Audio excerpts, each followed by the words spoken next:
Hey everybody, welcome to 2023, where we are getting very intentional about identifying what is the current default mode that you have been operating out of probably for years. What are the go-to maladaptive, unhealthy, fight, flight, freeze modes you have been stuck in? Because here's the thing, if you want to go higher in life, it's not about just doing different things. It's not just about, I move this and this, and then I'm going to get to my goals. That's not how it is. It is you go inside and see what's really coming up. What's preventing you from being successful? Are you hitting absence mode?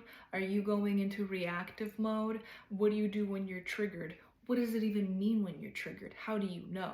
This is the year where we're going to get very specific about, again, putting a magnifying lens and doing some investigation and going into your life. Okay? I'm doing so much work lately with myself, but this is to help you identify, again, default modes of operating. No more. We want to go higher in life. We got to identify and eradicate the stuff that's just slowing us down or keeping us stuck. Because I remember in my life, I remember wanting to have these big goals, and I just kept pushing more and more energy trying to get there, and I was just getting frustrated. Like, why am I still stuck up here? Until I started to learn what sabotage is and how unconscious it is. Still processing some of those emotions because there's no way I'm letting that stuff hijack my relationships, my financial business, my love life, my friendships, my business, none of that. I know what I want, and I know that that's only going to continue to grow, but I got to clean up some stuff that's holding me back and preventing me from hitting this. Okay, this is not safe. Going past your comfort zone isn't safe. Not for your nervous system, it's new for your brain. But there's no other way we can go out and do some stuff different until we start to identify, again, current mode of operating. And for some of us, it's still survival mode. So hopefully we're getting out of this survival, panic, automatic kind of mode of operating. And believe me, that's such a vortex that we get sucked into when we're triggered. And hopefully we are transitioning into something a lot more intentional, deliberate, where that is the only way we will be able to create and choose what we want. So in this video, I am going to be explaining just the top 3. It's pretty general, almost even basic, but it's fundamental. 3 things we have to really watch for and be aware of if you want to start to elevate. So perfect year or perfect video for, the new year. Let's get into it. The first one is identify. Investigate, label. Okay, it's all about identification. It's like no different than, like, let's say a drug addict is the first step is having some level of awareness. We're always going to be in this denial mode, which is sabotage, if we're not able to identify and pinpoint exactly what's going on.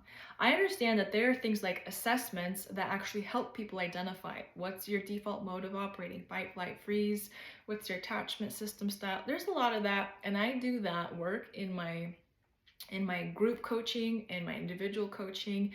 You bet. I take out assessments. No need to recreate the wheel. In fact, it's even helpful when I give you guys assessments that can spit out exactly what's going on.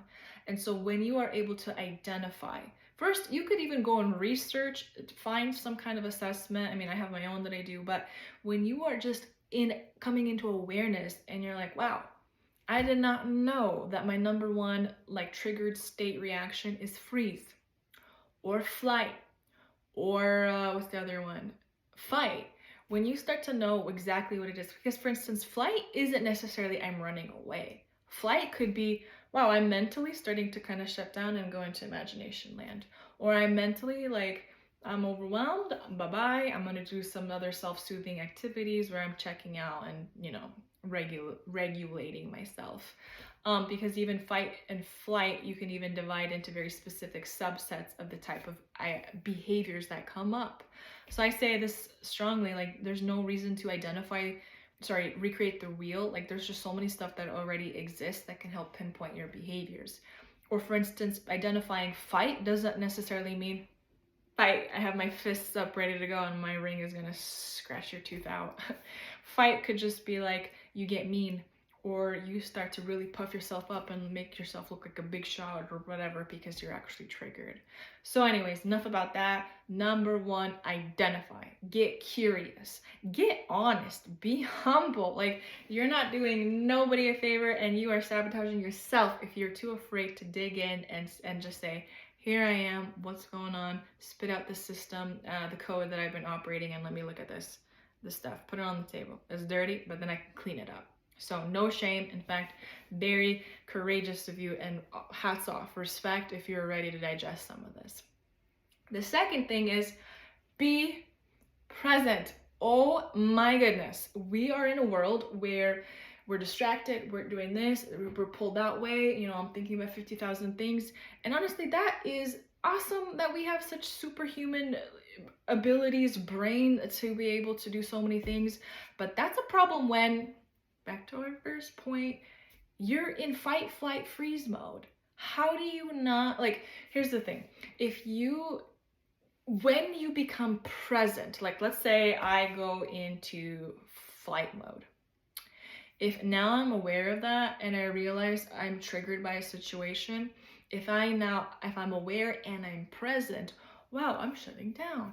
Wow, I'm starting to ignore them. Wow, I think I'm being nice by not reacting, but that's actually a coping mode because I'm afraid to speak up. I don't know how to be assertive. And so now I'm just kind of like checking out in my la la land, making up scenarios, and we're not doing that anymore. And presently processing, like pausing, being very intentional about, whoa, I just got sucked into flight mode. I'm hurting myself. This is actually a reaction.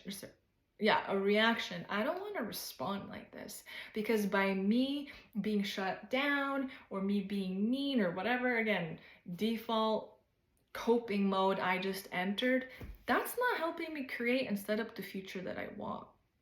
You will never be able to change anything if you're not even present. It's kind of like you can eat, survive, and you're done. Or you want to elevate and live in a higher life where you're actually thriving, you got to slow down. You got to identify this meal that you're breaking apart and how much you put on your fork, and smell it and taste it. Yeah, it's the process. And if you say, I don't have time for that, then maybe this video and this content isn't for you. Please continue to live in your default mode. But if you want to be able to change things, you have to be present. You have to sit. In fact, I would say you are probably in some kind of fear mode if you can't even be present. And there is actually a lot of trauma responses where people mentally, physically, emotionally struggle being present. Because guess what happens when you're present? Your stuff comes up. You got to deal with it. So being presence is a present. And the older I get, the more I realize that. Like, you can't process anything. You can't problem solve anything. You can't be calm, learn, be creative. Like, you can't do anything. None of this, the stuff that actually adds richness to our lives, if we're not present in the moment. Pause, decide, oh, I see what's going on. And it brings me to my third point. Then you get to choose. Choose to do something different. We're not going into this default mode of like complaining, and it just like reminds me of like used to work with kids that used to like complain about the same thing over and over. It's like, well, why don't you do anything different? What? No. And sometimes we have like secondary gains by not doing anything different. And sometimes people, like, talk is cheap. We all say we want better, we want this and that. And maybe we are addicted, or we get something, right? There's something that we get out of being stuck. Whether it's being victim, whether it's all you've known and that's the only people you're around. When you get to choose to respond different, to act different, to initiate conversations differently or with different people, you are stepping out of your comfort zone, and that's hard. Your nervous system is like, and that's the thing, like, we can have goals to want something bigger, better, yeah, but there is so much adjustment that has to happen in here. From our brain, I'm not gonna even dissect the brain and split it up into different parts, to your nervous system, there's a lot that happens. And so the only way you could do something different, again, be intentional. take time. Don't get sucked into that vortex. It's so tempting to be like, man, I'm so pissed off, I'm so mad, I'm just gonna stay pouty. You could do that, but if you've identified you don't want to do that anymore, then you have to be the bigger person and start to like use those like maturity, I don't know, muscles or whatever, and do something different. Because here's something that I've learned. You trying to be mean, rude, passive, whatever, aggressive to other people, that's how you're actually treating yourself, and you are depriving yourself of the richness, relationships, love, fun, harmony, peace that you, your higher version, actually desires and you're hungry for. So let's review really quick. Number one, you got to identify your stuff. The more you get specific about these default mode of operating, the better. Number two, you got to actually be present to notice, oh, I am triggered. Oh, I am sounding kind of mean because I'm getting defensive because of this and that. Being present. And then number three, then you get to be intentional, deliberate about doing something different, and get ready to grow some muscles for that. If you like this video, please show me some support. Like, subscribe. I love reading your guys' comments. Share this with a friend, and be on the lookout for some updates when I possibly will be doing some group coaching. That's when the fun stuff comes out. Assessments. Otherwise, do check out my courses. I really do go deep in my education stuff with that. So my website, YelenaTalks.com, or check out my Instagram, also Yelena Talks. Be blessed and Happy New Year's.